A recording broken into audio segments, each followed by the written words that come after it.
Teen mom's journey of canceling abortion to raising 8 kids, motherhood was not a drawback. The world had done an excellent job of convincing me that a baby would ruin my life.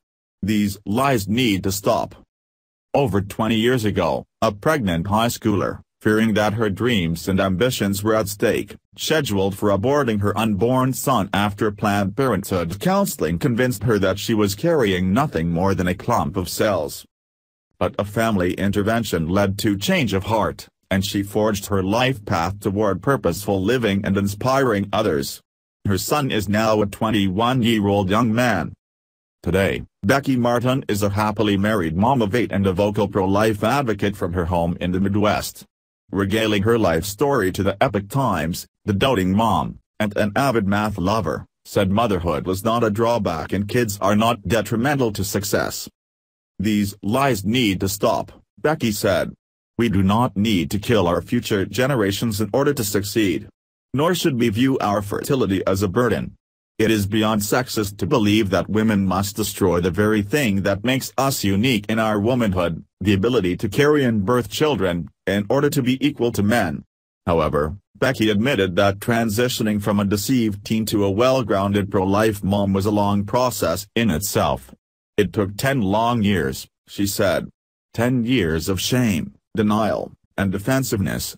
10 years of me stubbornly digging my heels in, parroting the tired, inaccurate, my body, my choice rhetoric. I knew, deep down, that it was not my body but my son's body that would have been killed. Owning my actions gave me a sense of strength and purpose.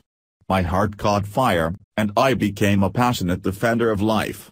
I realized it wasn't just my child's life that was saved, it was also mine.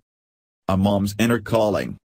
Reflecting on her teenage plans to abort her son, Blake, Becky said that she was probably one of the worst types of pro-choicers because she wasn't naive or uneducated. He was not merely a clump of cells or tissue as Planned Parenthood described in my pre-abortion counseling, she said. I knew that abortion killed an innocent human being, but I didn't care. The world had done an excellent job of convincing me that a baby would ruin my life. I'd be doomed to a lifetime of poverty, struggle, and failure. In my mind, my life was more important, and I was going to use my born privilege to do whatever I wanted. My heart was cold, and my mind was selfish. My plans were more important than my child's life. Becky's abortion was scheduled for a Monday. But several family members found out and held an intervention. Describing the scene as extremely awkward and uncomfortable, Becky complied to cancel her appointment. Now, of course, I am immensely grateful, she said. They didn't just save Blake's life, but also mine.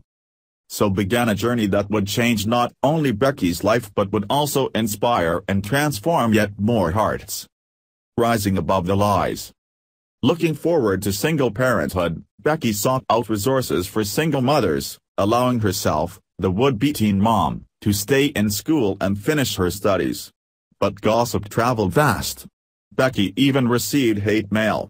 But she learned quickly to ignore the opinions of others. I wouldn't label it as bullying, but my community's reactions were intense, said Becky.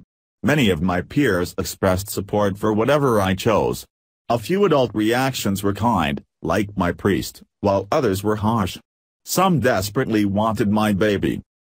She was 4 months pregnant when she graduated with honors as a valedictorian. She went on to community college to study math, and in the fall of 1999, her freshman year, Blake was born. Balancing school and parenting was a challenge, but I was extremely determined and focused on 2 things, being a good mom and completing my degree, she recalled. During study breaks, Becky would collect Blake from the on-site daycare for lunch and playtime.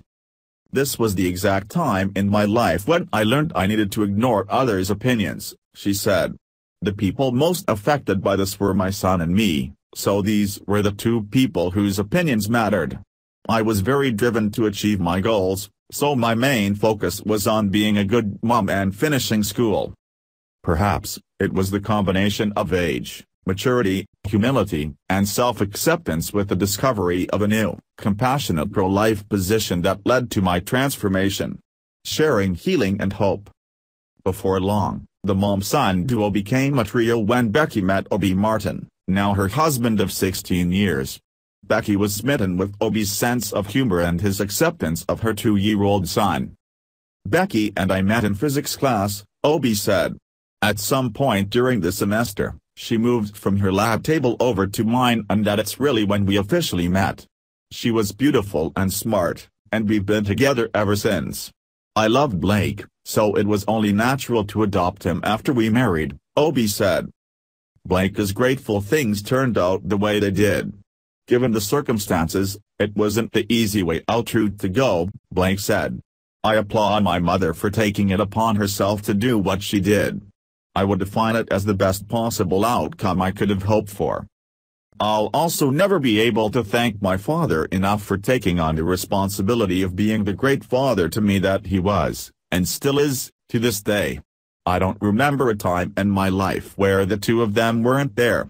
Becky and Obi share 7 children besides Blake, 3 of whom are adopted: Ava, 14, Parker, 10, Sean, 9, Maggie, 6, Duncan, 4, Liam, 3, and Elijah, 1. Becky taught middle school math for 10 years, but after adopting from China she decided to become a full-time stay-at-home mom. Obi said, "We've been blessed with the resources to do it, the temperament to handle it, the support system, including our kids, to make it work, and the love to give. It's wonderful to be with someone who values children and knows the importance of giving back. It's a big job raising 8 children, and we do a great job of working together to raise our family," said Becky, expressing her love and appreciation of Obi's support. Obi describes family life as controlled chaos. "I rarely have any free time," he admitted, "but I'm also never bored. Every triumph, success, and the little bit of joy that prods me out of bed in the morning can be directly attributed to this family of mine." As a family with firm faith in God, the Martins want to teach their children to pay it forward with the gifts of life they have been given to help the world. Becky's passion has become the pro-life movement. "Blake was Blake from the second he was conceived," she said. "Just like all of us, he was formed in the image of God. It was not my place, nor any other woman's place, to play God and determine who lives and dies. If I can prevent other women from experiencing that, I will. Now, I'm dedicated to living a pro-life life.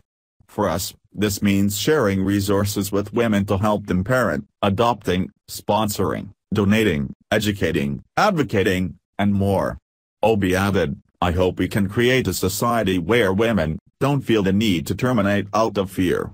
There are so many options now, so many organizations that help moms or create adoption plans." To any women who have felt pressured into abortion in the past, Becky reminds them, mistakes don't define a person. No one is beyond redemption. The key is to accept, heal, grow, and learn. Motherhood changed my plans, it didn't ruin them. I still got to my end goal, I just took a slightly different path.